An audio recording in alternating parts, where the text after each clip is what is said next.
Sok-sokan kuat. Nangis aja kali. Kamu kan cengeng.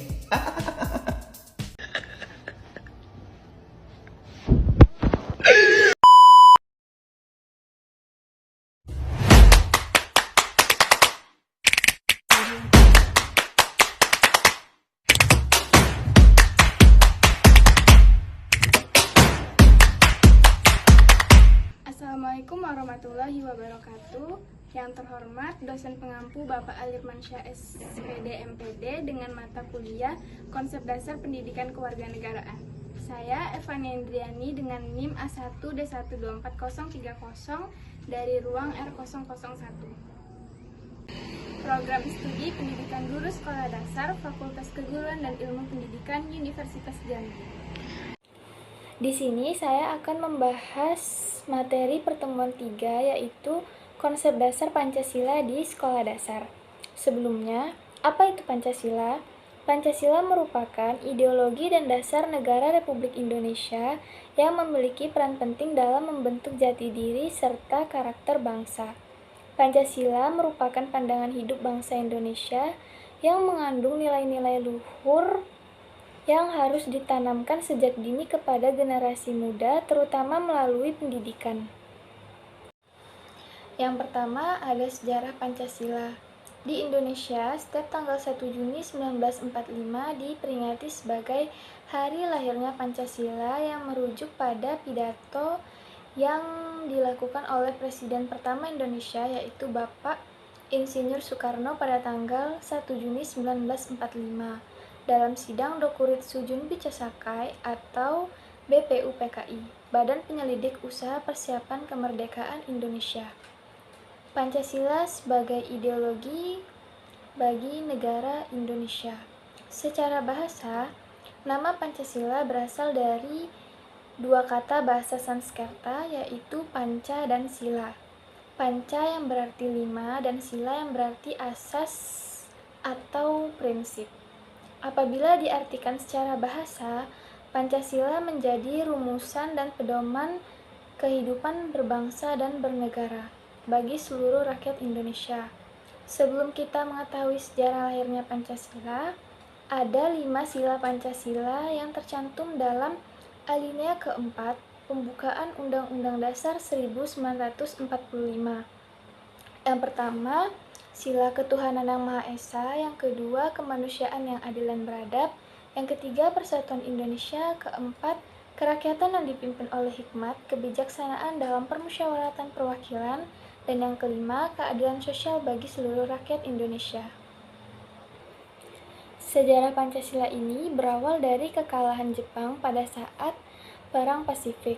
Saat itu mereka berusaha mendapatkan hati masyarakat dengan menjanjikan kemerdekaan kepada Indonesia dan membentuk sebuah lembaga yang tugasnya untuk mempersiapkan hal-hal terkait dengan kemerdekaan. Pada 1 Maret 1945 dibentuklah Badan Penyelidik Usaha Kemerdekaan Indonesia atau BPUPKI dan ditunjuklah ketuanya adalah Dr. Radziman Weddio Diningrat.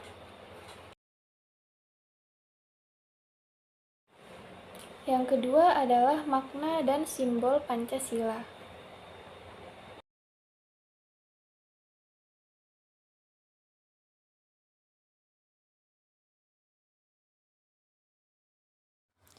Burung Garuda melambangkan kekuatan dan gerak yang dinamis yang terlihat dari sayapnya yang mengembang siap terbang ke angkasa.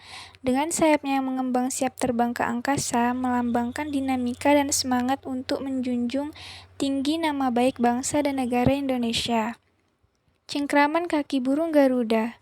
Kedua kaki burung Garuda yang kokoh mencengkram pita putih yang bertuliskan sloka yang berbunyi Bhinneka Tunggal Ika. Sloka ini diambil dari buku-buku Sutasoma, karangan Empu Tantular. Bhinneka Tunggal Ika berarti berbeda-beda tetapi tetap satu jua. Slogan ini menjadi kekuatan bangsa Indonesia yang memiliki perbedaan suku, agama, budaya, dan sebagainya. Warna emas. Warna pokok dari burung Garuda adalah kuning emas. Warna kuning emas melambangkan keagungan. Bangsa Indonesia senantiasa menjunjung tinggi martabat bangsa yang bersifat agung dan luhur. Jumlah bulu. Jumlah bulu yang berada pada Garuda Pancasila terkait dengan kelahiran Negara Kesatuan Republik Indonesia. Di antaranya, bulu pada sayap kanan dan kiri masing-masing berjumlah 17 helai, menunjukkan tanggal 17. Bulu ekor berjumlah 8 helai, menunjukkan bulan 8 atau Agustus. Di bawah kalung perisai yang menghubungkan dengan ekor terdapat bulu berjumlah 19 dan bulu pada leher berjumlah 45, menunjukkan angka tahun 1945. Perisai merupakan lambang perjuangan dan perlindungan. Yang ketiga, Pancasila sebagai pandangan hidup bangsa. Pancasila sebagai pandangan hidup dan kepribadian bangsa Indonesia mengandung nilai-nilai yang bersifat nasional dan mendasari kebudayaan. Nilai-nilai tersebut mencakup ketuhanan, kemanusiaan, persatuan, kerakyatan, dan keadilan. Pancasila dijadikan pedoman dalam kehidupan bermasyarakat, berbangsa, dan bernegara. Nah, di sini ada 4 fungsi Pancasila dalam pandangan hidup bangsa Indonesia. Yang pertama adalah kepribadian bangsa Indonesia. Pancasila merupakan bentuk peran dalam menunjukkan adanya kepribadian bangsa Indonesia yang dapat dibedakan dengan bangsa lain, termasuk sikap mental, tingkah, laku, dan amal perbuatan bangsa Indonesia. Yang kedua, kristalisasi pengalaman hidup. Pancasila merupakan kristalisasi pengalaman hidup sejarah bangsa Indonesia yang telah membentuk sikap, watak, perilaku, nilai tata norma, dan etika yang telah melahirkan pandangan hidup. Yang ketiga, dasar negara Indonesia. Pancasila digunakan untuk mengatur tatanan kehidupan bangsa Indonesia dan negara Indonesia, yang mengatur semua sistem ketatanegaraan Indonesia sesuai Pancasila. Yang keempat ada sumber hukum. Pancasila merupakan sumber dari segala sumber hukum bagi negara Republik Indonesia. Segala kehidupan negara Republik Indonesia berdasarkan Pancasila, sehingga semua tindakan kekuasaan dalam masyarakat harus berlandaskan hukum. Yang keempat adalah Pancasila sebagai ideologi. Ideologi Pancasila adalah pandangan hidup dan sistem nilai dasar yang menjadi landasan negara dan bangsa Indonesia. Pancasila sebagai ideologi di sekolah dasar memiliki beberapa peran penting. Di antaranya adalah yang satu, membentuk karakter peserta didik.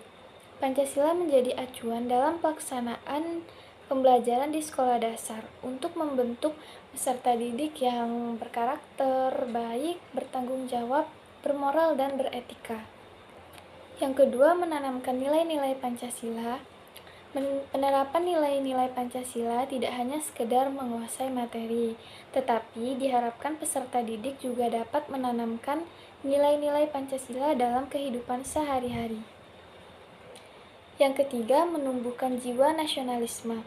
Pendidikan Pancasila bertujuan untuk membentuk warga negara yang cinta tanah air dan berjiwa nasional Indonesia. Yang keempat, menumbuhkan pemahaman hak dan kewajiban. Pendidikan Pancasila bertujuan untuk membentuk warga negara yang memahami hak dan kewajiban kewarganegaraan. Ada 7 contoh penerapan Pancasila di sekolah dasar. Yang pertama adalah menghormati guru dan teman tanpa membedakan suku, agama, ras, dan golongan apapun. Yang kedua, menjaga kebersihan lingkungan sekolah. Yang ketiga, berpartisipasi dalam kegiatan ekstrakurikuler. Yang keempat, tidak menghasut teman untuk saling membenci. Yang kelima, saling menjaga lisan. Yang keenam, tidak mengadu domba antar pertemanan. Yang ketujuh, lebih mengutamakan kepentingan kelompok di atas kepentingan pribadi. Dan yang terakhir adalah nilai-nilai Pancasila.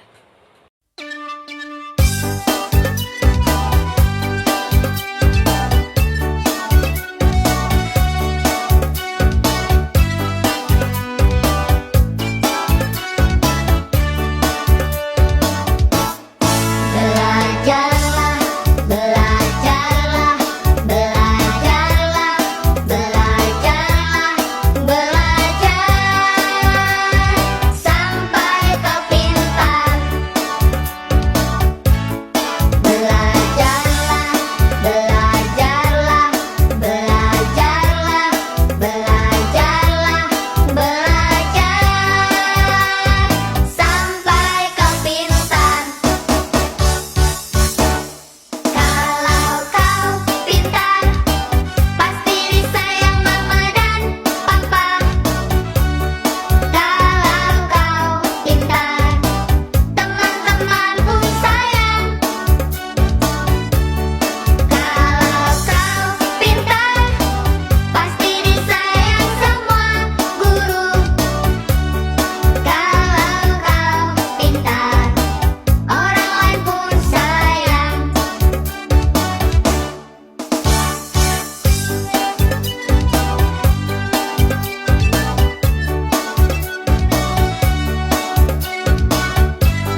sekian pemaparan dari materi saya. Kurang dan lebihnya saya mohon maaf. Sekian dari saya. Wassalamualaikum warahmatullahi wabarakatuh.